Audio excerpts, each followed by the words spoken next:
Hello everyone, welcome to the courtyard. It's the end of September and the weather's getting cool and it's very clear and really beautiful. Today we are going to be presenting another guest gardener.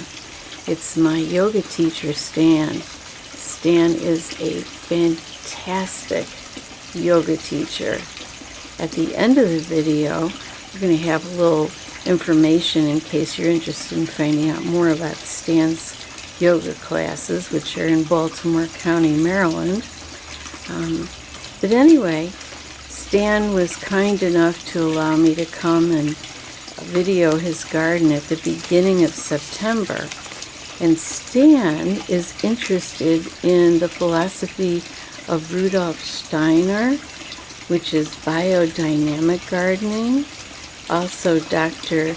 Ibrahim Karim, which is biogeometrical way of expanded worldview, equally spiritual and scientific.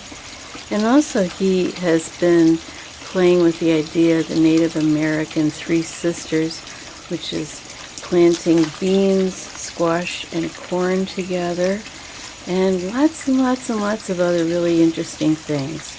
So I hope you enjoy visiting Stan's garden, and if you're interested in yoga classes, you could never find a better teacher. I feel extremely fortunate to have found Stan. He's a wonderful fellow. Well, all right, everyone. I'm sending you love, and we'll talk again soon. Bye-bye.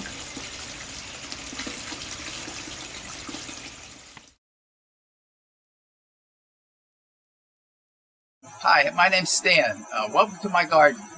Come on back. Actually, I like to call it more a food forest. That's my plan, is to take up all the grass and put all kinds of good kinds of nutritious foods and berries and fruits and vegetables. So I'll show you what I've got so far. Okay, so this is my blueberry patch. I just put that in this year, and so it takes a couple years for it to be fruitful. And on the other side is the raspberry patch.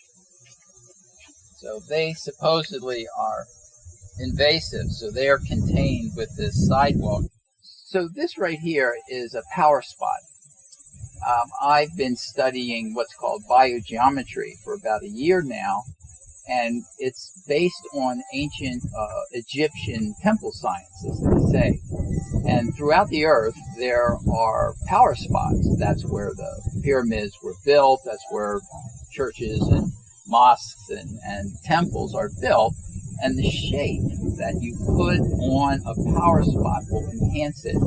So that's just a copy of what was an old obelisk from Egypt, and it tests very strong with that. There's also 16 stones around it, which also is energy producing on a positive note with that. All right, so I got another one. So here's the vegetable garden. So it's, of course, September now.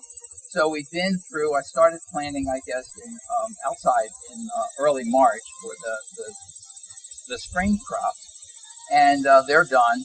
And I replanted them later for the fall crop.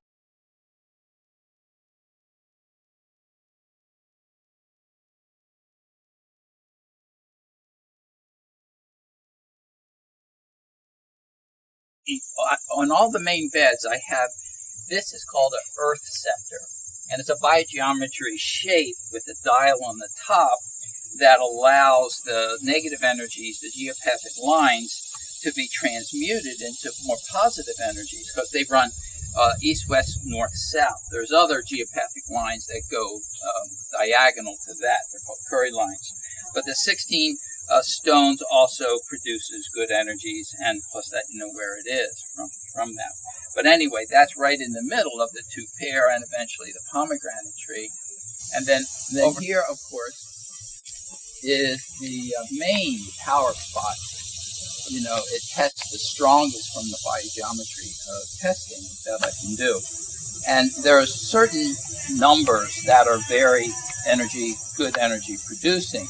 So it's 16, 19, 28, 34, 43, 54, and it goes up like that. So there's 28 of these cobblestones. There's 34 of this lilac stone, and there's 16 here, and I got 3 over there for 19, but I might do more around here with all of that.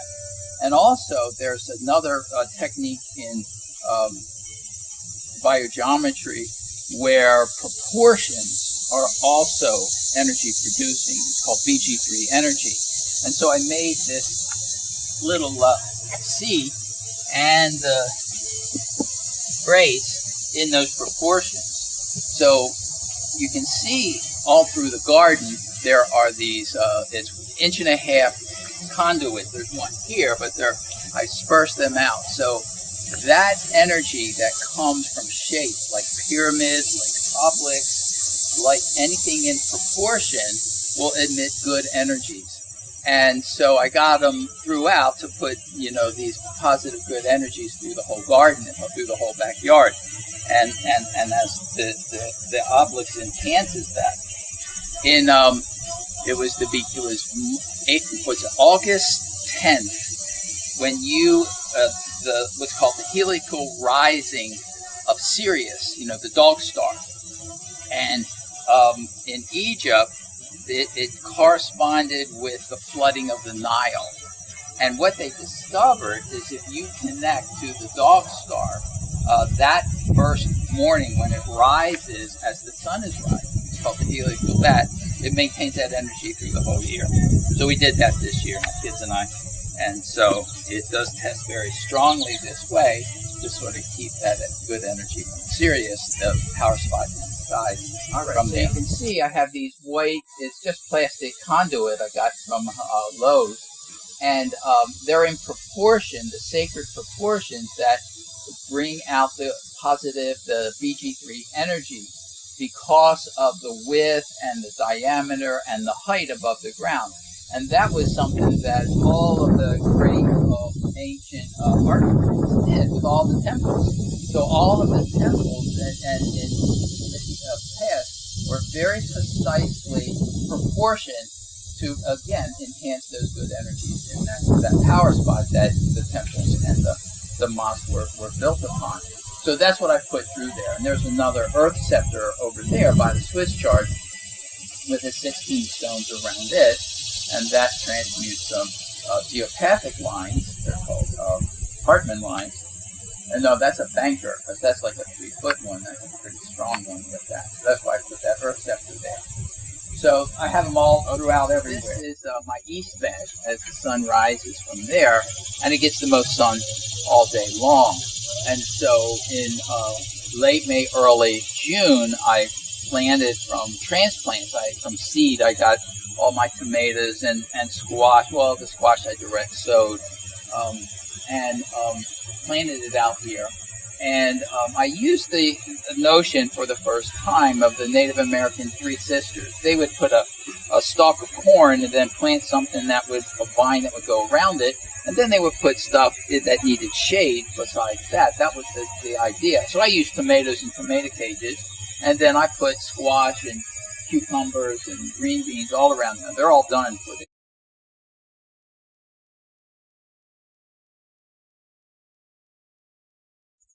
So the biodynamic gardening is actually that which came from Rudolf Steiner, and he was he was an Austrian clairvoyant that did many things, including the Waldorf schools and a bunch of other things. But biodynamic gardening was a part or an extension of his whole vision, his philosophy of including how the earth is part of what we have to be sensitive to, and not just the earth, the moon, the constellation, the stars. And so he divided up his vegetation plants into 4 groups.